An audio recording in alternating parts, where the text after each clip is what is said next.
Para vocês, essas mensagens apresentadas no relatório da PF podem indicar um envolvimento direto de Jair Bolsonaro em esquema de disseminação de fake news? Vou começar por você, Tiago. Bom, boa tarde, Lu, Tardelli, Meirelles e Samantha. Prazer estar aqui novamente com vocês.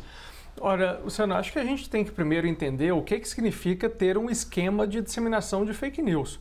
Essas investigações com esse grupo de empresários começou por conta de uma matéria que foi feita, confesso que não me lembro aqui nem o veículo que fez, que um jornalista entrou em um grupo de WhatsApp, onde tinham ali diferentes empresários trocando mensagens, e essa matéria foi publicada com o conteúdo dessas mensagens, e isso deu origem a uma investigação dos integrantes desse grupo de WhatsApp. Vejam bem, um grupo de integrantes de WhatsApp fechado, para se trocar ali mensagens, ideias internamente, passou a ser investigado, né, pela Polícia Federal, pelo Alexandre de Moraes, por conter ali supostamente mensagens que poderiam ali fazer referência a golpe de Estado e coisa assim. Olha o nível em que chegamos, né, para que grupos de mensagens fechados sejam aí utilizados num inquérito como esse. E aí o crime que teria cometido este empresário é receber uma mensagem supostamente de Jair Bolsonaro e repassar essa mensagem adiante. Ora, agora no Brasil passa a ser crime e passa a ser objeto de investigação mensagens que você troca em grupos fechados. Eu acho que a gente está perdendo um pouco aqui a noção do perigo que é esses avanços do judiciário sobre a vida das pessoas, sobre mensagens que elas trocam em ambiente privado. E eu falo aqui, né, essa teoria de que houve conspiração nas eleições, de que houve ali golpe e tudo. Quando teve a votação da PEC do voto impresso na Câmara dos Deputados, eu votei contra. Porque eu era contra essa teoria de que as eleições hoje são ali fraudadas e tudo mais. Agora, o que está sendo investigado não é um esquema, né, de quem buscou fraudar a eleição. O que está sendo feito aqui é perseguição política. E para finalizar, pergunto, as mensagens que Flávio Dino, há 10 anos atrás, divulgou questionando as urnas eletrônicas vão ser objeto de investigação também? Os vídeos que Flávio Dino divulgou em suas redes sociais, dizendo que as eleições do Maranhão, em que ele perdeu para Rosiana Sarley, tinham sido fraudadas porque ele ficou em segundo lugar, vão ser objeto de investigação também? Ou só quando, né, o disseminador da mensagem, supostamente falsa, supostamente inverídica, for alguém atrelado ao ex-presidente Jair Bolsonaro, por quem, repito, não nutro de nenhuma simpatia. Muito bem. Eu até te entendo, Tiago, e também vou agora ouvir um pouquinho do Tardelli, porque, Tardelli, é o seguinte, o Tiago aponta aí que é algo que procede, né? Como que agora o que a gente fala no nosso particular fica misturado, assim como algo muito grave, né? As mensagens privadas. No entanto, o fato de um presidente da República confirmar essa identidade de Bolsonaro 08, sendo realmente Jair Bolsonaro, confirmada pela Justiça, é claro. Um presidente da República supostamente disseminar uma notícia falsa contra o próprio processo eleitoral democrático e pedir que empresários, né, de grande porte disseminem isso é algo estarrecedor. Sem dúvida. Boa tarde, meus queridos Renato, Meirelles, Samantha, boa tarde, Lu. A gente tem que pensar em que situação isso foi feito, né? Havia uma eleição, um processo eleitoral, em que o tempo todo o então presidente da República desmerecia, desvalorizava, colocava sob suspeição, não o processo eleitoral em si, mas até os próprios ministros do Tribunal Superior Eleitoral, né? Ele chegou a jogar a população contra o presidente do TSE, o Alexandre de Moraes, ao dizer que não cumpriria nenhuma ordem dele, né? Quando esse presidente, se for confirmada a autoria, certo? Vamos estabelecer, vamos colocar isso como uma condição sine qua non. Se não é necessário que a gente tenha como certo que foi ele que fez a mensagem, né? Se ele fez a mensagem, eu acho que é a ponta do novelo de outras fake news que ele pode ter disseminado, né? E que foi o tema quase que central dessas eleições.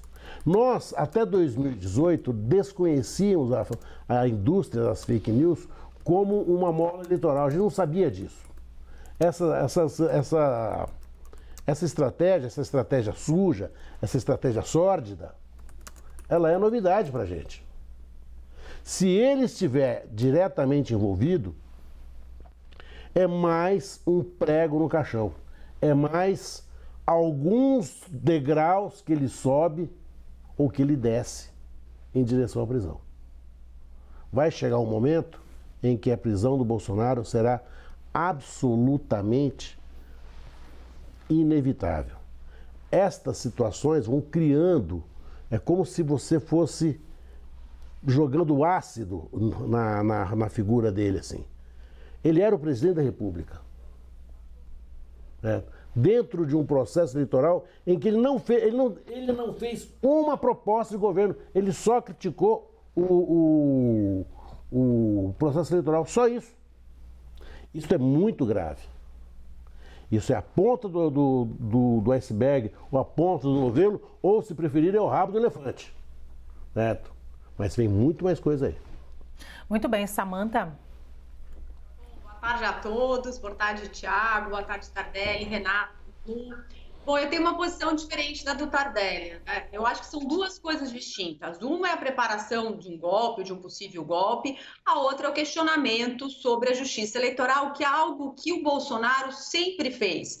Isso não é nenhuma novidade. E os empresários que apoiavam o Bolsonaro concordam com as ideias dele. Agora, daí a isso a ser crime, tem uma distância muito grande. Primeiro vamos relembrar que fake news, até o momento, não é crime. A gente tem um projeto de lei no Congresso Nacional para criminalizar fake news, mas ainda não é crime. O que o Código Eleitoral fala, no artigo 323, é divulgar na propaganda eleitoral ou durante período de campanha eleitoral fatos que sabem verídicos em relação a partidos ou a candidatos e capazes de exercer influência perante o eleitorado. Ora, questionar a justiça eleitoral, questionar o procedimento eleitoral, isso faz parte da democracia. Tudo pode ser questionado.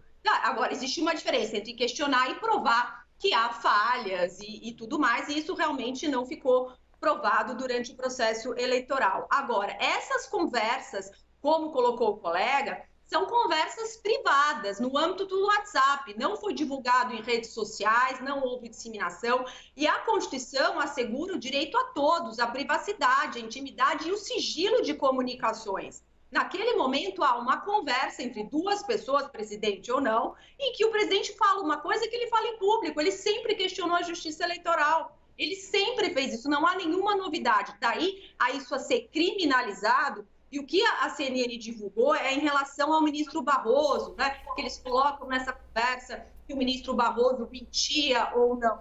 Isso é uma opinião pessoal, cada um pode ter opinião sobre o que quiser. Isso foi feito em privado, não foi feito em público. Então, eu acho um pouco, digamos assim, temeroso você colocar isso como crime de acordo com a nossa legislação atual. E daí vincular isso ao 8 de janeiro, juridicamente tem uma distância muito grande. Muito bem, Renato. Lu, Tardelli, meu amigo Thiago, tudo bem com vocês?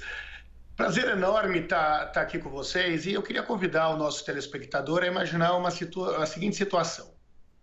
A sua avó, o seu avô, o seu tio do churrasco manda uma mensagem para você no WhatsApp, falando que aonde já se viu o cientista da NASA sair pelo mundo dizendo que a Terra é redonda, que isso é uma mentira, que a Terra é plana, e que ele estava recebendo aquela mensagem deveria divulgar para todo mundo que a Terra é plana. Aí você recebe essa mensagem e responde aquela mensagem falando: já fiz isso em todos os grupos. A pergunta é: isso se trata ou não se trata de uma divulgação de fake news? Acho que esse exemplo deixa claro qual é o conteúdo da manifestação que o Supremo Tribunal Federal fez com relação à disseminação de fake news pelo empresário que continua sendo investigado.